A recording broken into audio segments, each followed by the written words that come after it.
En el nombre del Padre, del Hijo y del Espíritu Santo. Amén. Oh Espíritu Santo, don de Dios y fuerza de lo alto, fuente de agua brotante de vida eterna, desciende y mora en nuestros corazones. Haznos verdaderos adoradores del Padre. Condúcenos a la plenitud de la verdad y transfórmanos en testigos de Jesús para llevar su nombre hasta los confines de la tierra. Amén. En nombre del Padre, del Hijo, del Espíritu Santo. Amén. Bueno, pues vamos a comenzar con el tema de hoy, que es el camino hacia el Calvario. Pues esperamos que el Espíritu Santo nos abra el entendimiento para abarcar esta etapa de la vida de Jesús tan importante, donde en unas cuantas horas sucedieron hechos trascendentes para la humanidad y para nosotros, ¿no? Si quieres, entonces vamos a tomar Mateo 27:32, para que lo vayan buscando. Yo mientras voy como dándoles el preámbulo. Digamos que, fíjense que esta narración del camino al Calvario fue dada por los 4 evangelistas. Cada uno tiene una visión, cada uno tiene obviamente una intuición, un mensaje particular de lo que el Espíritu Santo quería darnos, ¿no? Y cada uno tiene una aportación importante. Por eso cuando uno estudia la pasión de Jesús, y en este caso este momento tan grande, es importante como ver y reflexionar como toda la pintura entera. Y es esa pintura de 4 partes, al unirlas, pues ya tenemos la pintura completa, ¿no?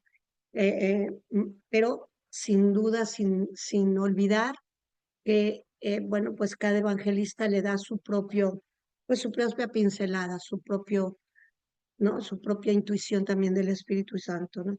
Entonces, vamos a empezar por Mateo 32. 27:32. Exacto, exacto. Al salir, se encontraron con un hombre de Cirene llamado Simón y lo obligaron a llevar la cruz. Cuando llegaron al lugar llamado Gólgota, que significa lugar del cráneo, le dieron de beber vino con hiel. Él lo probó, pero no quiso tomarlo.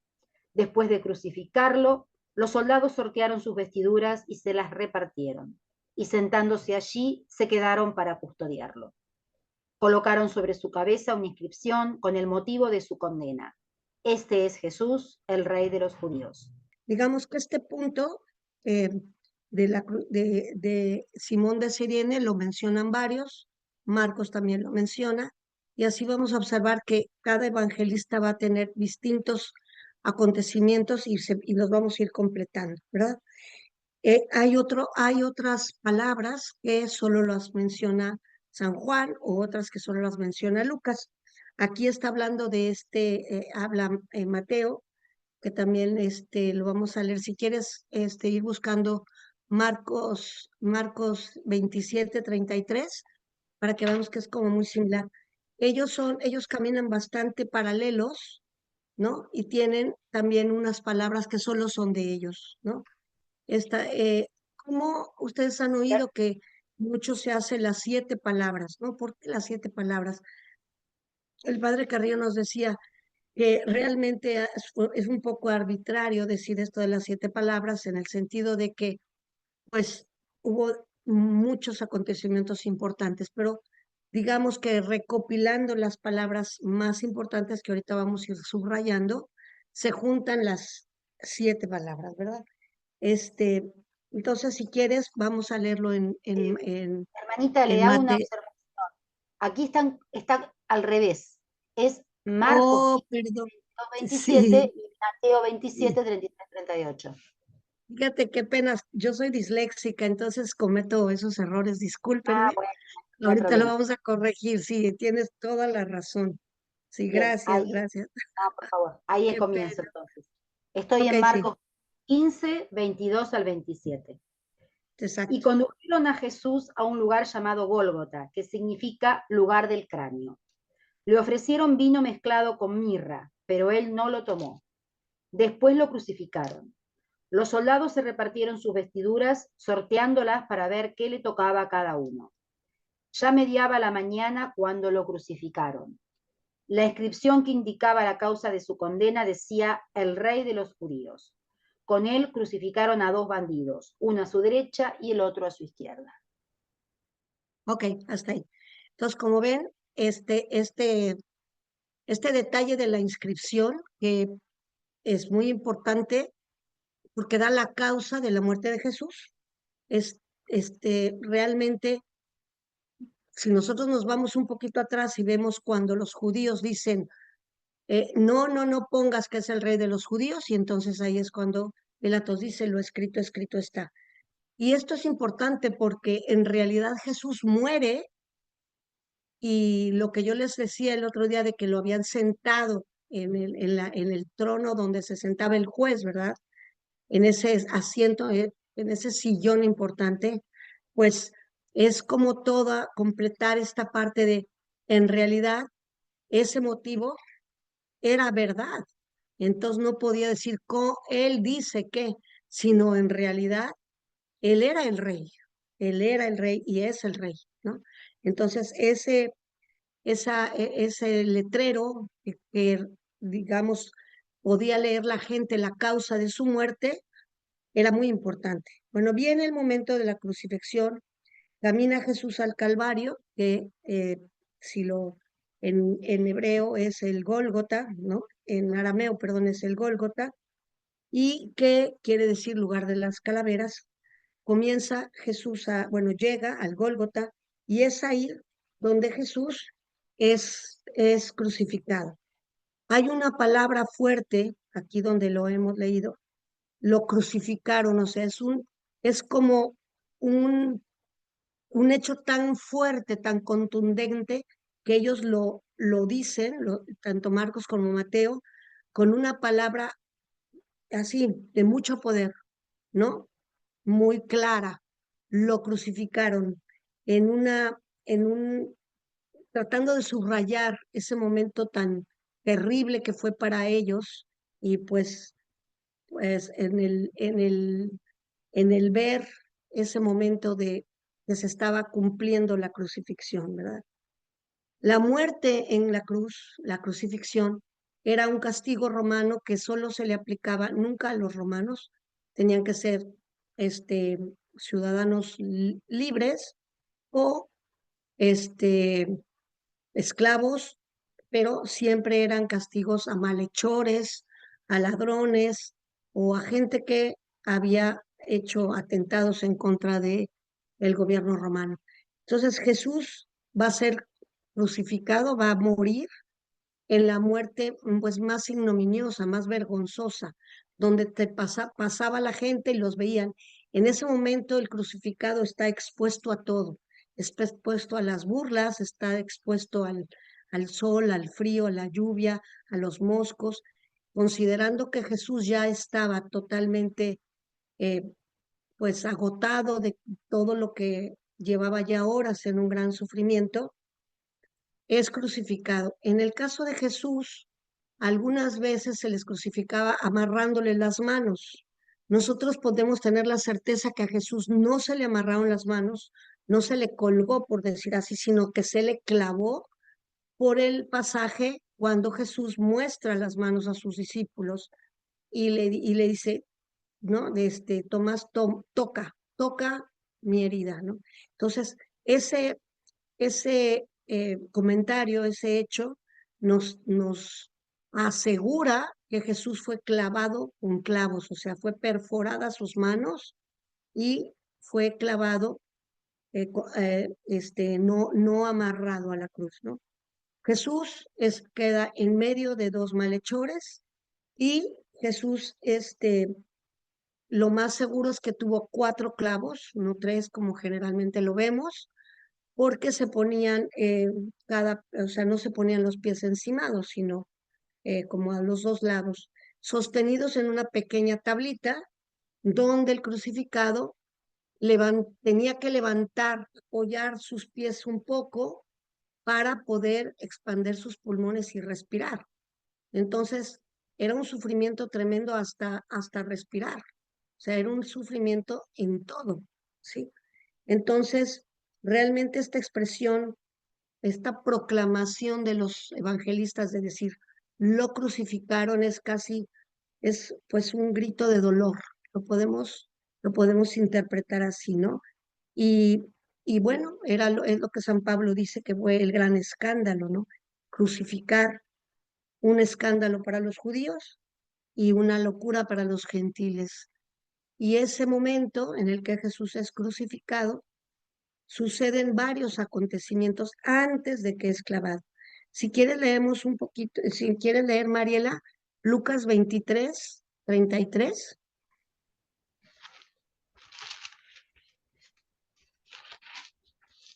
Cuando llegaron al lugar llamado del cráneo, lo crucificaron junto con los malhechores, uno a su derecha y el otro a su izquierda.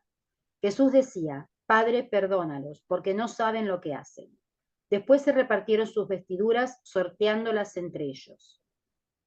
El pueblo permanecía allí y miraba. Sus jefes, burlándose, decían, ha salvado a otros, que se salve a sí mismo, si es el Mesías de Dios, el elegido. También los soldados se burlaban de él y acercándose para ofrecerle vinagre, le decían, si eres el rey de los judíos, sálvate a ti mismo. Sobre su cabeza había una inscripción, este es el rey de los judíos. Uno de los Gracias, malhechores, Mariela. No, hasta ahí, porque ya el otro es otro tema. Entonces, aquí ya tenemos otro dato, ¿sí? Que hubo un momento en el que se repartieron las vestiduras. Ahora, si nosotros miramos a un costado, ¿no? Podemos ver que hay unas citas bíblicas ahí, ¿no? Y siempre que hay citas a los costados es que ¿dónde está relacionado el cumplimiento de esa palabra? Entonces, esa palabra de se repartieron sus vestiduras, había sido, anunciada por el profeta, ¿no? Entonces, por eso podemos ver ahí al costado de las citas bíblicas. Y esto es importante porque así ustedes van a aprender cómo a ir conociendo mejor su Biblia, ¿no? Bueno, si quieres, bueno, aquí esto es importante, que ya tenemos otro dato. Se repartieron las escrituras, las vestiduras, y con eso se da cumplimiento a aquel que decía que echaron suerte a mi túnica. Entonces, siempre nosotros cuando leemos el Nuevo Testamento vamos a tener la riqueza de ir a respaldar cuando hay algo que se está cumpliendo en el Antiguo Testamento, ¿verdad? Y entonces de esa manera podemos nosotros alimentarnos y completar. Esto fue algo que dijo un profeta en tal momento y ahorita se está cumpliendo, como les decía yo el otro día de Isaías, ¿no? De Isaías 52, el siervo de Dios sufriente, y nosotros, de hecho, los Viernes Santo, eso lo leemos, ¿no? Que a veces lo leemos desde el domingo de Ramos, todo lo del siervo sufriente. ¿Por qué? Porque Jesús da cumplimiento a las palabras del profeta, ¿de acuerdo? Entonces, la hora de la crucifixión fue realmente más o menos, se calcula que a las 12 del día, y Jesús, y ya colgado, digamos, en la cruz a la 1 de la tarde, ¿no? Que fue el tiempo, como una hora que dura todo el momento de la crucifixión, y es levantado en la cruz. Esta palabra levantado es importante porque Jesús mismo la utilizará, ¿no? Y será cuando Jesús pueda, a través de estar levantado en la cruz en ese sufrimiento tan grande, hacer su donación ya prácticamente en el momento de su muerte. La primera donación de Espíritu Santo, ¿verdad? Si quieres leemos Juan 19, Mariela. sí, hermano, 19-17. Ajá. Jesús, cargando sobre sí la cruz, salió de la ciudad para dirigirse al lugar llamado del cráneo, en hebreo Gólgota. Allí lo crucificaron y con él a otros dos, uno a cada lado y Jesús en el medio. Pilato redactó una inscripción que decía: Jesús el Nazareno, rey de los judíos, y la hizo poner sobre la cruz. Muchos judíos leyeron esta inscripción porque el lugar donde Jesús fue crucificado quedaba cerca de la ciudad, y la inscripción estaba en hebreo, latín y griego. Los sumos sacerdotes de los judíos dijeron a Pilato: no escribas el rey de los judíos, sino este ha dicho: yo soy el rey de los judíos. Pilato respondió: lo escrito, escrito está. Después que los soldados crucificaron a Jesús, tomaron sus vestiduras y las dividieron en 4 partes, una para cada uno. Tomaron también la túnica, y como no tenía costura, porque estaba hecha de una sola pieza de arriba abajo, se dijeron entre sí: no la rompamos, vamos a sortearla para ver a quién le toca. Así se cumplió la escritura que dice: se repartieron mis túnicas y se repartieron mis vestiduras y sortearon mi túnica. Esto fue lo que hicieron los soldados. Junto a la cruz de Jesús, pero ahí está la barba y me parece, ¿eh? Hasta, hasta ahí, hasta ahí. Pues como ven, hay cosas en las que coinciden, por eso es importante que leyéramos, hay cosas en las que son idénticas, sin embargo, cada evangelista ha puesto una connotación, ¿no? Nos da Juan aquí una información, y si ustedes miran al costado van a ver ahí Zacarías, ¿no? El Salmo 34,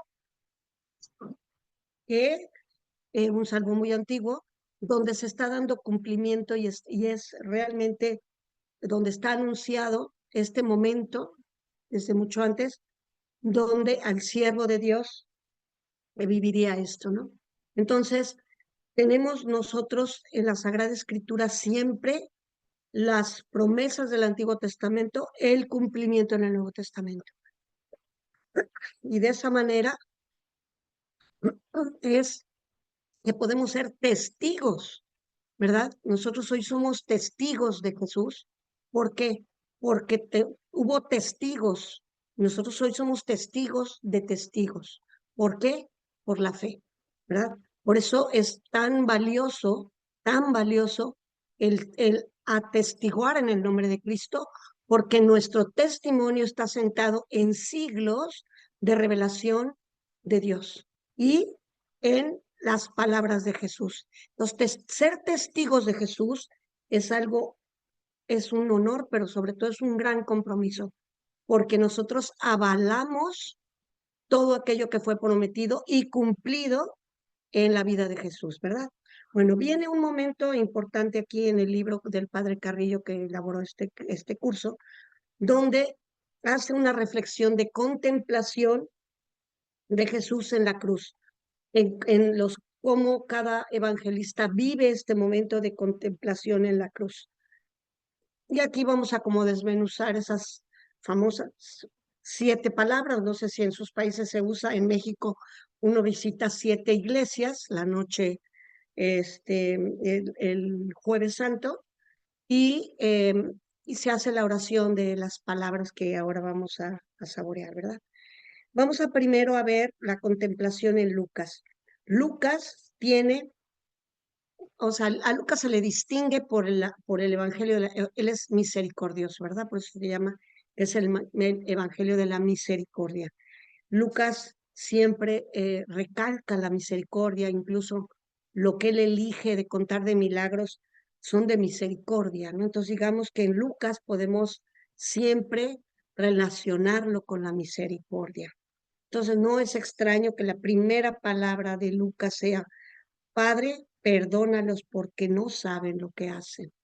Y estas palabras serán válidas para nosotros hasta el día de hoy, ¿sí? No nada más alcanzan a Judas o a los sacerdotes o a Pilatos o a todos los que en ese momento tomaron parte en que se cumpliera la crucifixión de Jesús, no, sino todos los que en un momento negamos a Jesús o caminamos en contra del plan de Dios y que no solo negamos a Dios Padre, sino que no reconocemos a Jesús que fue enviado por Dios Padre. Entonces, siempre que nosotros cometemos cualquier pecado, nos saltan estas palabras, ¿no? Jesús ora por nosotros. Esto es importantísimo y el Padre Carrillo nos decía mucho, Imagínense Jesús en ese momento de gran sufrimiento, profundo sufrimiento, en lo que él estaba pensando no era en el pecado de los que lo habían llevado a la cruz. Ahí, en ese momento, él estaba pensando y estaba sufriendo el pecado de toda la humanidad, ¿no? Estaba cargando el pecado de toda la humanidad de todos los tiempos. Y en ese momento tan doloroso, Jesús lanza unas palabras preciosas de perdón. Y la oración de Jesús, decía el padre Carrillo, es tan poderosa, que Jesús al orar por nosotros y para que el Padre nos perdone, nosotros nos convertimos en el objeto de la oración de Jesús. Y eso es grandioso, porque si no fuera por la oración de Jesús, nosotros, o sea, no tendríamos alcance a ninguna misericordia, o no podríamos alcanzarla. Pero el Padre no le niega nada a Jesús, y Jesús hace esta oración tan fuerte: perdónales porque no saben lo que hacen. Y definitivamente no sabemos lo que hacemos, aunque digamos que sabemos. A veces no tenemos total conciencia de la consecuencia de nuestro pecado hasta el final. De hecho, por eso podemos alcanzar el perdón. Por esa razón el hombre puede alcanzar el perdón, porque el hombre, por más que piense, no alcanza a ver la consecuencia total de sus pecados. Un ángel sí, y por eso en el caso de Lucifer no alcanza el perdón, porque él sí vio la consecuencia de su falta. El hombre ve una parte, pero no la vemos en totalidad.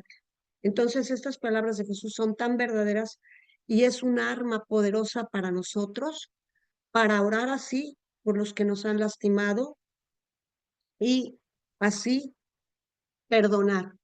Perdono a tal persona porque no sabía lo que hacía, ¿no? Incluso las cosas más fuertes, ¿no? Que a veces nos cuesta mucho perdonar, ¿no? Como secuestros o cosas realmente duras, pero pues no tenemos más que pegarnos a las palabras de Jesús. El perdón brota desde el corazón de Jesús y yo entro en el corazón de Jesús para poder perdonar a otros. Después vienen otras palabras de Lucas, que es el buen ladrón.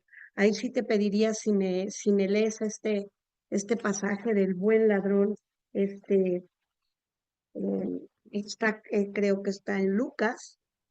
Sí, sí. Sí, está en Lucas. Lucas Está en Lucas. 23, 39. Uno de los Exacto. malhechores crucificados lo insultaba diciendo: ¿No eres tú el Mesías? Sálvate a ti mismo y a nosotros. Pero el otro lo increpaba diciéndole: ¿No tienes temor de Dios, tú que sufres la misma pena que Él? Nosotros la sufrimos justamente porque pagamos nuestras culpas, pero Él no ha hecho nada malo. Y decía: Jesús, acuérdate de mí cuando vengas a establecer tu reino. Él le respondió: Yo te aseguro que hoy estarás conmigo en el paraíso. Me emociona Gracias, un poquito. Mariela. Entonces, fíjense cómo un ladrón, él también al principio seguramente estaba injuriando a Jesús, pero cuando mira a Jesús y ve la cantidad de sufrimiento que Jesús tiene, en ese momento cae el Espíritu Santo sobre él y él puede penetrar en ese misterio del dolor de Jesús y se compadece. Y entonces dice esas palabras: bueno, yo soy culpable de estar sufriendo esto, pero él no. Y entonces es un momento grandioso donde este gran pecador tiene la capacidad de penetrar en ese misterio de la misericordia y entonces hace la petición más atrevida y más poderosa: acuérdate de mí, porque él cree, seguramente mira el letrero, ¿verdad? Y dice, él es rey de algún reino y le cree y cree en la posibilidad de estar con ese rey. ¿Por qué? Porque mira en él esa dulzura, esa humildad y ese amor con el que está cargando con ese dolor, ¿sí? Eh, esa mirada de Jesús, ese amor con el que Jesús abrazó nuestro pecado para la redención, este malhechor lo alcanza a tocar desde su corazón y entonces digamos, se atreve a decirle a Jesús, acuérdate de mí. Y como siempre, viene la respuesta de Jesús mucho más allá, mucho más generosa de lo que le pide. Y entonces le da una palabra muy hermosa. Hoy, el hoy de Jesús, el kairos del Padre, en este instante, ¿no? Tú, en el momento que mueras, entrarás conmigo al reino al paraíso. Y es un momento grandioso en este momento de dolor, porque lo que brilla, lo que salta, es esa unión entre un gran pecador que conoce perfecto su pecado y lo reconoce, a diferencia del otro malhechor que no lo reconoce y está enojado y no se arrepiente y no reconoce. Los dos eran malhechores, pero en uno, como hay un reconocimiento del pecado, puede el Espíritu Santo entrar, irrumpir y meter a este malhechor en el misterio de contemplar a Jesús como rey y atreverse a pedirle, acuérdate de mí.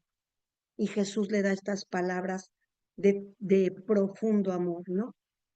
Y después viene otras palabras, si quieres continuar, Mariela, el pedacito que falta de Lucas. Bien. Era alrededor del mediodía. El sol se eclipsó y la oscuridad cubrió toda la tierra hasta las 3 de la tarde. El velo del templo se rasgó por el medio. Jesús, con un grito, exclamó, Padre, en tus manos encomiendo mi espíritu. Y diciendo esto, expiró. Ok, fíjense qué hermoso es este momento de Jesús en el que Él, y este momento nos recuerda el Salmo 31. Será, si ustedes gustan después leerlo, les va a gustar mucho, pero las palabras de Lucas son unas palabras de un hombre confiado, ¿sí? Un hombre que está muriendo, ¿sí? En la cruz, y un Dios que tiene un profundo amor por el Padre, y en ese momento está confiando ciegamente en el amor del Padre. ¿Y qué es lo más grande que puede entregar? Ya un moribundo ya no tiene nada, ya está, y más en el caso de Jesús, estaba despojado de todo. ¿Qué es lo único que Jesús tenía? El Espíritu. Y entonces hace una entrega total de su espíritu al Padre. Entonces es un momento grandioso igual en el que le dice, Padre, en tus manos encomiendo mi espíritu. Yo aprovecho para decirles que el Padre Carrillo nos decía mucho, recuerden estas palabras y grábenlas en su mente para cuando ustedes sientan que van a morir, las repitan con todo el corazón, porque nunca sabes cuándo van a morir. Pero son las palabras perfectas para entregarle a Dios en ese momento que ya vas a terminar tu vida en la tierra, prepararte desde ahora para ese momento en la aceptación que en ese momento que tú vas a morir, vas a estar despojado de todo y vas a estar totalmente solo. Y lo único que puedes entregar es tu espíritu, pero al unirlo al amor del Padre, tu soledad termina. Pero ¿cómo? En el abandono. Entonces, Jesús se abandona en las manos del Padre y en ese abandono, en esa confianza, en ese amor, muere unido al Padre. Él no muere solo, él muere en unidad con el Padre y acompañado por el Espíritu Santo, ¿verdad? Entonces en Lucas tenemos tres palabras muy hermosas de muchísima dulzura y misericordia y sobre todo de un reconocimiento de amor de Dios, ¿verdad? Aquel que no tenía pecado, que Jesús no tenía pecado, carga con el pecado de toda la humanidad y es ese dolor tan grande el que ve el ladrón, ve ese sufrimiento mucho mayor que el de él, Y es en ese momento que Jesús da las palabras de perdón. Y esta es la escuela de Jesús. Acuérdense que Jesús nos vino a traer una manera, una escuela. Él vino a traernos la revelación, que es la escuela máxima de santidad. No es el único camino de santidad. Entonces, con Lucas cerramos con estas palabras. Vamos a ver la visión de Marcos y Mateo, ¿verdad? Y vamos a comparar también para que vean este momento. Si quieres, leemos la última parte de Marcos y Mateo cualquiera que tú quieras, Marcos o Mateo. Tengo acá Marcos a mano, Ana, ya Ok, lo leo. perfecto, perfecto. Ajá. Es Marcos 15:33. Al mediodía se oscureció toda la tierra hasta las 3 de la tarde, y a esa hora Jesús exclamó en alta voz, Eloí, Eloí, lama sabactani, que significa, Dios mío, ¿por qué me has abandonado? Algunos de los que se encontraban allí, al oírlo, dijeron, está llamando a Elías. Uno corrió a mojar una esponja en vinagre y poniéndola en la punta de una caña le dio de beber, diciendo, vamos a ver si Elías viene a bajarlo. Entonces Jesús, dando un gran grito, expiró. Gra- Gracias, Mariela. Bueno, como ven, la muerte en Marcos y Mateo es trágica, ¿no? Y si nosotros la leemos sin mucha reflexión, es casi, casi ver a un Jesús, este, derrotado, ¿no? Casi, casi donde está viviendo ya un fracaso, ¿no? O sea, aparte de todo el sufrimiento, siente el abandono. Pero ¿cómo hay que mirar estas palabras? Es así. No es para nada un grito de desesperación, no, es un llamado a Dios en el que en el momento que Jesús acepta abrazar los pecados de toda la humanidad, él está cubierto de pecado y por tanto Dios está lejos del pecado. Dios siempre está lejos del pecado. Y es por eso que Jesús siente este dolor de abandono, pero no es porque el Padre lo abandone, sino el pecado que Jesús está cargando para redimirnos le impide, ¿verdad? El sentir esa cercanía que Jesús siempre tenía con Jesús, con el Padre, esa confianza, esa unidad, en ese momento está la unidad, sí, pero Jesús está en ese momento cargando con todos los pecados y es lógico que tenga este sentimiento de profunda soledad y abandono, pero en el sentido que ese abandono, ese cargar con los pescados, de todos los pecados, era la única manera que Jesús podía redimir a la humanidad, ¿sí? Entonces, es un Dios que experimenta un abandono por el pecado que él está en ese momento asumiendo que no es de él, pero él lo asume como propio para redimirnos a nosotros. Entonces toma nuestro pecado y al estar él que asume nuestro pecado, Dios Padre a fuerza no puede estar él siente esta lejanía, pero en el instante que Jesús eh, de entrega su vida, que asume el pecado para redimirnos, la unidad es perfecta, ¿verdad? Entonces, aquel que no tenía pecado, que vino a quitar el pecado del mundo, por tanto amor a la humanidad, abraza nuestro pecado y lo hace propio, ¿sí? Entonces, hay que ver estas palabras de Marcos y Mateo con mucho cuidado. No es un grito desesperado, no es una soledad real, es que el pecado nos aleja a Dios y Jesús lo asume en un acto de amor libre por la humanidad, ¿verdad? Y cuando leemos estas palabras de un Jesús dio un fuerte grito, pues subraya la solemnidad, la trascendencia de ese momento. En el máximo momento de dolor es Jesús que abraza y dice, sí, tomo el pecado de toda la humanidad para la redención. aún sabiendo que el Padre podía hacerlo todo, pero era la voluntad del Padre y la cumple, ¿verdad? Entonces, muy, muy hermoso este momento de amor de Jesús.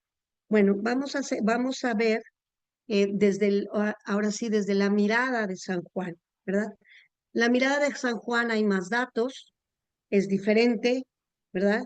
Y San Juan, como saben siempre, San Juan puntualiza lo que tiene una trascendencia mucho más allá teológica, ¿no? Entonces, en San Juan vamos a encontrar 4 palabras. Vamos a empezar, si quieres leer Bueno, ma- el ajá, 25. ajá, Junto a la cruz de Jesús estaba su madre y la hermana de su madre, María, mujer de Cleofás, y María Magdalena. Al ver a la madre y cerca de ella al discípulo a quien él amaba, Jesús le dijo: Mujer, aquí tienes a tu hijo. Luego dijo al discípulo: Aquí tienes a tu madre. Y desde aquella hora el discípulo la recibió en su casa. Después, eh, sabiendo que ya hasta ahí. todo estaba... perdón. No, no, hasta ahí, Mariela, vamos a analizar este pedacito. Bueno, este pedacito ha sido objeto de estudio muy profundo de teología. Aparentemente podemos entender que la Virgen se queda sola y Jesús, aún en el sufrimiento y en ese gran dolor espiritual, no solo físico, está preocupado por su madre y quiere que entregarla, digamos, que la acompañe San Juan, ¿verdad? Y entonces, si lo leemos sin demasiada reflexión, podemos pensar que simplemente fue un acto de amor de Jesús para que María no se quedara sola. Pero ese no es el hecho profundo ni la intención de San Juan, ¿sí? La intención de San Juan va mucho más allá y tiene y sobre todo la intención de Dios, ¿sí? Porque cuando tú haces un encargo a alguien, ¿sí? ¿A quién le hablas primero? ¿Al que vas a al que se va a encargar del encargo o al que va a recibir? Al que primero le hablas al que va a hacer la encomienda, ¿no? Y entonces, por eso Jesús, la que va a recibir la encomienda importante es María, pero no le dice madre, no le dice su nombre, le vuelve a decir como en Caná, mujer. ¿Por qué? Porque en ese momento la Virgen es la compañera que lo está ayudando, ¿sí? La compañera que lo acompañó, es la mujer, como él está siendo, Jesús va a ser el nuevo Adán, María va a ser la nueva Eva. Y en ese momento, en ese instante tan profundo, Jesús integra a María al plan de salvación y le dice, mujer, tú, tú, tú vas a entrar, has entrado conmigo en este plan desde que aceptaste la concepción, ¿verdad? Mi concepción, pues ahora, en este momento yo te llamo mujer, porque en este momento se va a realizar la nueva Eva, que va a ser eh, esa, ese, esa nueva Eva y nuevo Adán, van a dar origen a una nueva humanidad, al nacimiento de una nueva humanidad que está obviamente en el centro, son palabras profundamente cristológicas en las que Jesús busca integrar a María y entonces le dice, no le dice madre, le dice mujer, ahí tienes a tu hijo y le señala al apóstol y entonces a la madre le da la encomienda importante, tú eres la nueva mujer que va a ayudarme, va a soportar conmigo este momento de salvación, serás la nueva Eva para la nueva humanidad y tu hijo ya no nada más voy a ser yo, sino tú vas a ser la nueva madre, la nueva Eva de toda la humanidad. Y entonces le da un título más a la madre, a la Virgen, ¿no? Y entonces la Virgen toma parte en ese sufrimiento de no solo de ver a su hijo sufrir tanto, sino también de participar después de todo el sufrimiento de todos nosotros como hijos. Por eso nosotros podemos hablarle a la Virgen con tanta confianza, porque Jesús nos dio a su madre para que hoy nosotros tengamos esa madre que nos consuela, que nos ayuda, que nos guía. Y así como creció a Jesús, nos ayuda a crecer espiritualmente a nosotros, ¿sí? Es un momento en el que Jesús eleva a María, a su madre, y la pone al lado de todos los discípulos que va a haber como madre. Entonces, es un momento también importantísimo para nosotros, ¿no? Este, esta encomienda la inicia Jesús con lo más importante, ¿sí? Cuando tú vas a dar una encomienda importante, primero le hablas al que le vas a encomendar lo más importante. Y es así que Jesús le dice, mujer, ahí tienes a tu hijo. Toda la humanidad ahora es tu hijo y tú ahora te unes a mí para hacer una nueva humanidad, ¿sí? Pues con nuevos hombres que tienen una madre nueva, una madre que aceptó el plan de salvación unido a mí, ¿sí? Entonces es un momento crucial en la salvación de la humanidad. Y después voltea con el discípulo, ¿verdad? Y igual le dice, mujer, le dice, he ahí a tu madre, o sea, tú recíbela, no para que no para que cuides de ella. Ella es la madre es la que cuida, y entonces podrá vivir contigo, pero en realidad San Juan está representando a toda la humanidad y a todos los discípulos de Jesús. ¿Y qué le dice Jesús a Juan?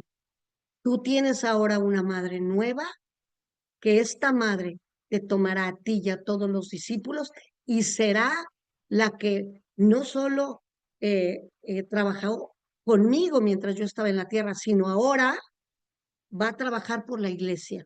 Y es así que podemos entender cómo en el cenáculo la Virgen fue la que hizo que los discípulos no se dispersaran y esperaran al Espíritu Santo. Entonces la Virgen recibe la encomienda y el apóstol recibe un mandato. Toma a mi madre como tu madre. Por eso tenemos que amar a la madre con muchísimo amor, con muchísimo agradecimiento, porque es un mandato de Jesús. ¿No? Esta es mi madre, tómala, ahora es tuya también. No podía dar un regalo más grande Jesús, aparte de nuestra salvación, que darnos una madre, porque una persona huérfana, tú puedes hacer con ella lo que quieras, pero una persona que tiene madre, siempre la madre lo protegerá, verá por él, lo cuidará, estará atrás de él, y la madre dará su vida por él. Entonces, es grandioso estas palabras de San Juan, ¿verdad? Si quieres, síguele ahora sí, Mariela.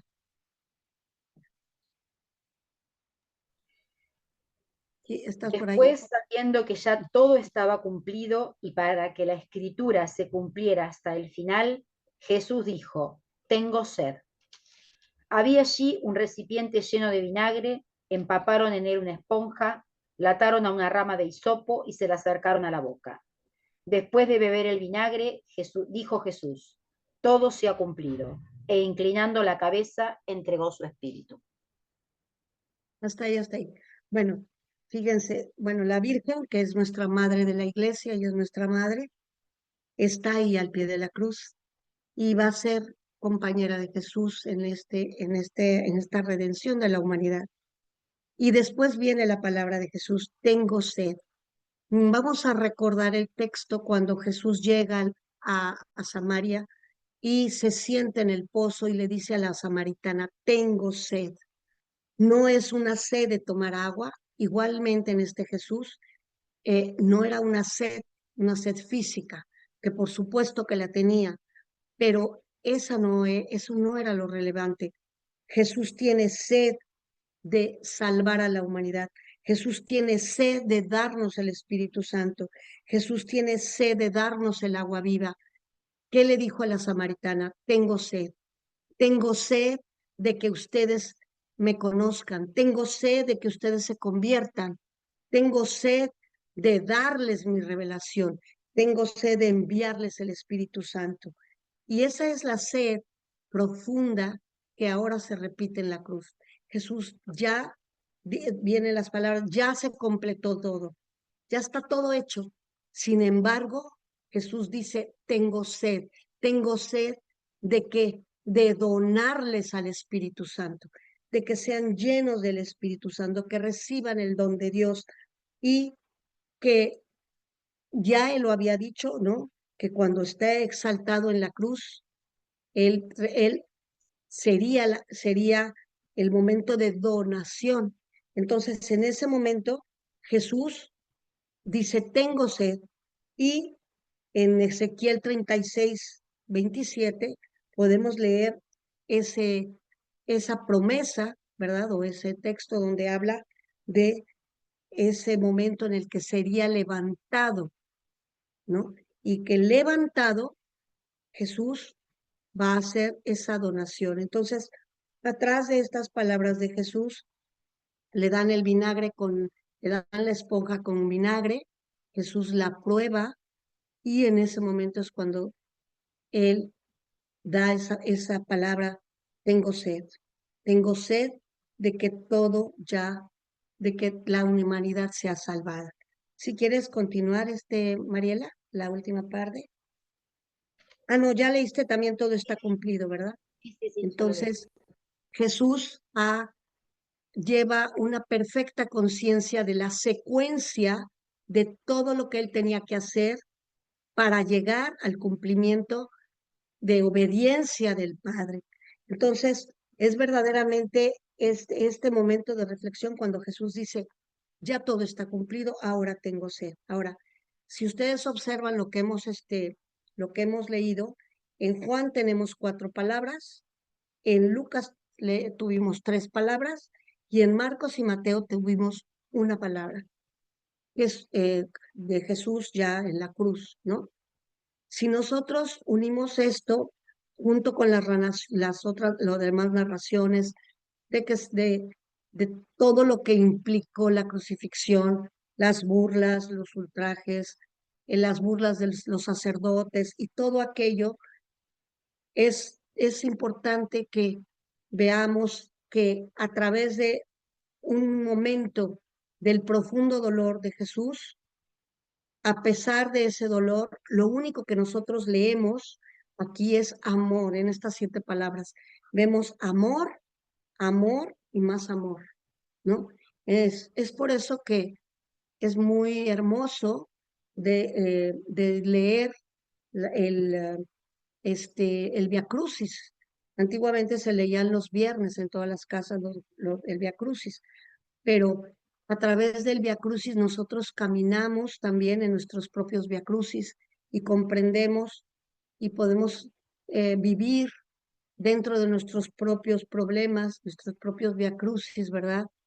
Podemos dar perdón, podemos también caminar en compañía de la Virgen y de esa manera eh, sentirnos unidos a lo que Jesús vivió esa tarde, ¿verdad? Bueno, bueno, ya nada más vamos a hacer les quiero nada más puntualizar dos cositas que están aquí en la actualización. En el momento que le ponen a Jesús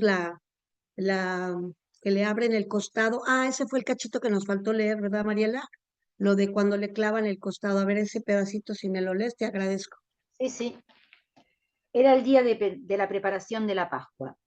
Los judíos pidieron a Pilato que hiciera quebrar las piernas de los crucificados y mandara retirar sus cuerpos, para que no quedaran en la cruz durante el sábado, porque ese sábado era muy solemne. Los soldados fueron y quebraron las piernas a los 2 que habían sido crucificados con Jesús. Cuando llegaron a él, al ver que ya estaba muerto, no le quebraron las piernas, sino que uno de los soldados le atravesó el costado con la lanza y enseguida brotó sangre y agua. El que vio esto lo atestigua. Su testimonio es verdadero y él sabe que dice la verdad para que también ustedes crean. Esto sucedió para que se cumpliera la escritura que dice, no le quebrarán ninguno de sus huesos, y otro pasaje de la escritura dice, verán al que ellos mismos traspasaron. Gracias, Mariela. Bueno, eso lo pueden leer en Isaías, esos pasajes, pero este momento en el que es traspasado Jesús con la lanza, brota de Jesús sangre y agua. Ha habido todo un análisis teológico de este momento, porque en el momento que le traspasa la lanza, ya no había prácticamente sangre. Jesús ya había dado hasta la última gota de sangre y sale agua. Y sabemos que el agua es el Espíritu Santo. Entonces, para muchos estudiosos, para muchos teólogos, exégetas, esta fue la primera donación de Espíritu Santo una vez muerto Jesús, en el que brota de su corazón el agua, porque ya, y entonces podemos decir con toda certeza, Jesús dio hasta la última gota de su sangre, no quedó nada en él. Y además, después de dar la última gota, hizo la primera donación de Espíritu Santo. Jesús será glorificado, pedirá al Padre que envíe su Espíritu Santo, y en Pentecostés recibimos al Espíritu Santo por el Padre, por el Hijo y por el Espíritu Santo que es enviado. Entonces es trinitario, ¿no? Siempre que pedimos Espíritu Santo es porque Jesús ruega al Padre y el Padre envía su Espíritu Santo, ¿no?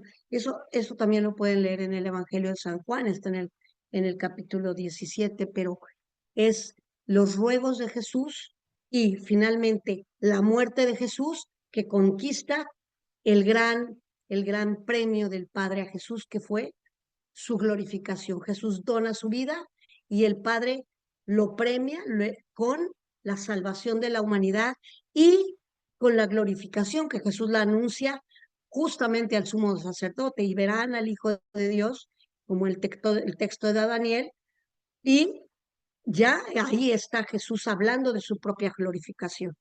Entonces, este momento de la lanza es grandioso también porque nos muestra la donación total de Jesús y el regalo ya un Jesús muerto, pero lo primero que nos da el Espíritu Santo, ¿no? Entonces, si nosotros tenemos ese amor a Jesús, podemos leer el Vía Crucis quizás desde otros ojos, ¿no? Muchas veces lo vemos como algo terrible, doloroso, pero podemos verlo como algo sí doloroso, sí un sufrimiento terrible, pero con una causa mayor, mucho, muy grande, que Dios quería cumplir en Jesús, y que era la salvación de la humanidad y la glorificación de Jesús, ¿verdad? Entonces, si vemos el Vía Crucis con estos ojos, podemos hincarnos a darle gracias a Jesús con todo nuestro corazón, en ese amor que Jesús mostró durante toda esa noche hasta su muerte, ¿no?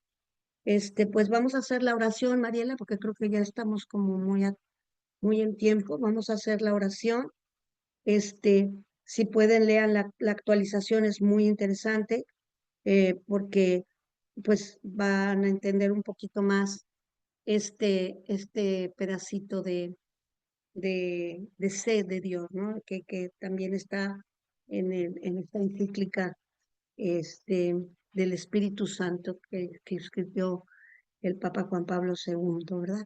Bueno, ahí tienen el nombre de la encíclica. Bueno, pues vamos a dar la oración. Es Jesús, perdón, ahí estás bien, ahí estás muy bien.